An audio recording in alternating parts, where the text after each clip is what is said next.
बिस्मिल्लाहिर्रहमानिर्रहीम। अस्सलामुअलैकुम student, I am Safdar from web app care. Previous video के अंदर हमने ये जानने की कोशिश की थी कि सी लैंग्वेज क्या है, जो कि एक प्रोग्रामिंग लैंग्वेज है। दूसरी चीज़ हमने जो सीखी थी वो ये सीखी थी कि प्रोग्रामिंग लैंग्वेज जिसे हम सोर्स कोड कहते हैं, उसको ऑब्जेक्ट कोड के अंदर चेंज करने के लिए हमें ट्रांसलेटर की ज़रूरत पड़ती है। उसके बारे में भी हमने ब्रीफली जाना था। जैसे कि मैं आपको पहले बता चुका हूं कि जो हमारा कोई भी लैंग्वेज होती है उसके कोई वर्ड्स होते हैं, कोई सिंबल्स होते हैं। इसी तरह सी लैंग्वेज के भी कुछ वर्ड्स हैं, कुछ सिंबल्स हैं जिसके ज़रिए हम कंप्यूटर से बात कर सकते हैं। आज हम जो हमारा आज का टॉपिक है उसके अंदर हम ये देखने जा रहे हैं कि सी लैंग्वेज का स्ट्रक्चर क्या है, यानी कि कैसे हमें नज़र आता है या जब हम काम करते हैं उसका बेसिक स्ट्रक्चर क्या है। सबसे पहले हम यहाँ पे लिखेंगे हैश इंक्लूड stdio.h, इसको कहते हैं angle bracket. Hash include studio.h। उसके बाद हम लिखेंगे हैश इंक्लूड conio.h। उसके बाद हम लिखेंगे void main, मेन फंक्शन है, इसको कहते हैं ब्रेसिस, और यहां पे कोई स्टेटमेंट लिखी जाएगी। स्टेटमेंट, अच्छा, ये वो स्ट्रक्चर है जो सी लैंग्वेज का है। हम इसको आज पढ़ने की कोशिश करेंगे कि ये स्ट्रक्चर क्या है और कैसे बनता है। सबसे पहली बात, इस सिंबल को जो हमारे पास हैश है, हैश, इसको कहते हैं हैश। हैश सिंबल हम वहां लगाते हैं जहां पे हम कोई प्री प्रोसेसर डायरेक्टिव यूज करें, यानी कोई डायरेक्टरी पहले से बनी हुई है, हम क्या करते हैं उसको अपनी क्लास के अंदर लिंक करवा के जोड़ते हैं। इसका मतलब यह है ये कोई studio.h पहले से बनी हुई डायरेक्टरी है जो हमने नहीं बनाई। हमने क्या किया, उसको अपनी क्लास में इंक्लूड करवाया। जब भी हम कोई प्री प्रोसेसर डायरेक्टिव का यूज करेंगे उसके लिए जरूरी है हैश साइन लगाना।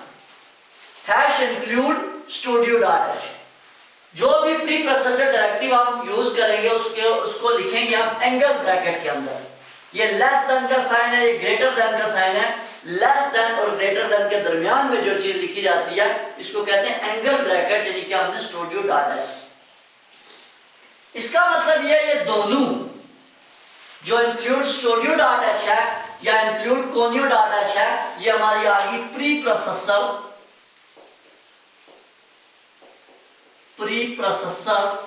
डायरेक्टिव्स।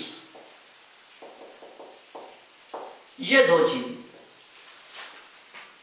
studio.h क्या करता है फिलहाल हमें नहीं पता, conio क्या करता है फिलहाल हमें नहीं पता। अगर मैं बात करूं void main की, main, मेन, फॉर एग्जांपल मैंने यहां पे लिख दिया a, ये a है, ये स्मॉल ब्रैकेट है। कंप्यूटर की दुनिया में इसको स्मॉल ब्रैकेट नहीं कहते, इसको कहते हैं पैरेंथेसिस। जब भी मैंने a के आगे अगर पैरेंथेसिस लगा दिया तो ये बन जाता है a का फंक्शन, यानी फंक्शन के साथ पैरेंथेसिस मस्ट लगाया जाता है। मैंने क्या किया,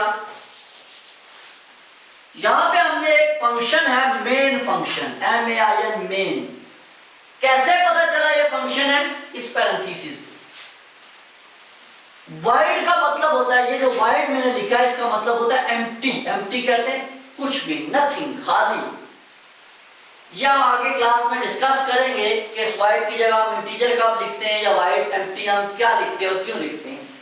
फिलहाल हमें यह पता करना है कि जो void मेन फंक्शन है इसको हम कहते हैं main function, main, main. Function. ये हमारा क्या हो गया, प्री प्रोसेसर डायरेक्टिव। ये हमारा क्या हो गया, वाइड मेन यानी कि मेन फंक्शन। जो ये ब्रेसिस है, ये इसको कहते हैं ब्रेसिस, कर्ली ब्रेसिस भी कहते हैं और ब्रेसिस भी। जो ब्रेसिस मैंने ओपन किया, ये ब्रेसिस मैंने यहां पे क्लोज किया, ये बेसिकली इस फंक्शन की बॉडी कराएगी जिसके अंदर हमने कोई स्टेटमेंट लिखी। तो सी लैंग्वेज का जो स्ट्रक्चर है, बेसिक स्ट्रक्चर जिसके तहत हम काम करेंगे, यानी कि इसके रूल्स हैं, वो क्या रूल्स हैं कि कुछ इस तरह का स्ट्रक्चर होगा, उसके अंदर हम कोई काम करेंगे। पहले हमने लिखा hash include studio dot H. अब बारी आती है स्टूडियो की। What is meant by stdio? जो लफ्ज है stdio डॉट एच, सबसे पहली बात जो हमारी हेडर फाइल्स होती हैं, हेडर फाइल जो हम टॉप पे लिखते हैं, उसके साथ डॉट एच की एक्सटेंशन लगाई जाती है, जिससे हमें ये बात पता चलती है कि ये हमारी हेडर फाइल। इसके साथ भी डॉट एच है, इसके साथ भी डॉट एच है, यानी कि ये हमारी क्या है, हेडर फाइल।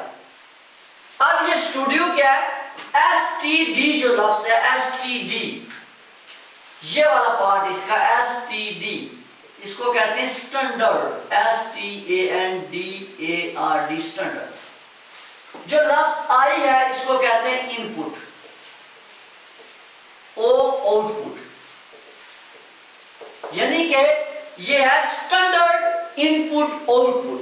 इनपुट आउटपुट क्या है, इनपुट वो होता है जो हम कंप्यूटर को देते हैं, और आउटपुट क्या होता है जो हम कंप्यूटर से वापस लेते हैं, जो रिजल्ट है उसको आउटपुट कहते हैं।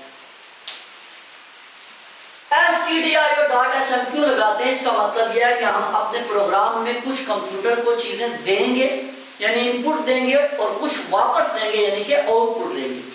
जब भी हम ये लाइब्रेरी लगाएंगे, उसके बाद ही हम कोई इनपुट दे सकते हैं और उससे कोई आउटपुट ले सकते हैं। सी लैंग्वेज के अंदर जो इनपुट या आउटपुट के लिए बेशुमार फंक्शन है, यहां पे मैं दो फंक्शन लिख देता हूं। एक का नाम है प्रिंट एफ। प्रिंट एफ ये फंक्शन क्या है, जिससे हम आउटपुट लेते हैं। एक है scan F, SCAN, scan F, ये वो फंक्शन है जिससे हम इनपुट लेते हैं। इसको हम ब्रीफली आगे पढ़ेंगे। बहरहाल यहाँ पे आपने ये बात याद रखनी है कि प्रिंट एफ और स्कैन एफ उस वक्त तक काम नहीं करेगा जब तक कि ये लाइब्रेरी नहीं हो। इसी तरह हमारे पास जो लाइब्रेरी दूसरी है, जिसका नाम है conio dot H, conio dot H. Conio के लिए भी con जो लफ्ज है, इसकी फुल फॉर्म होती है console, I input, O output. Console input output, ये भी लाइब्रेरी जब लगाई जाती है, ये भी दो फंक्शन को सपोर्ट करती है, मुख्तलिफ फंक्शन को सपोर्ट करती है। बारे दो फंक्शन में लिख देता हूं, जैसे कि एक फंक्शन है get ch, एक फंक्शन है clr scr। ये दो फंक्शन क्या करते हैं, इसको भी हमने डिटेल से पढ़ेंगे। बहरहाल आपने ये याद रखना है कि कोनियो और स्टूडियो लाइब्रेरी अगर हम लगाएंगे तो ही ये फंक्शन काम करेंगे, वरना ये फंक्शन काम नहीं करेंगे। तो इस क्लास के अंदर हमने क्या सीखा कि सी लैंग्वेज का बेसिक स्ट्रक्चर क्या है और उसके क्या मतलब है, हैश क्यों यूज करते हैं और ये लाइब्रेरी क्यों यूज करते हैं। हमारे साथ रहिएगा, बहुत शुक्रिया, अल्लाह हाफिज।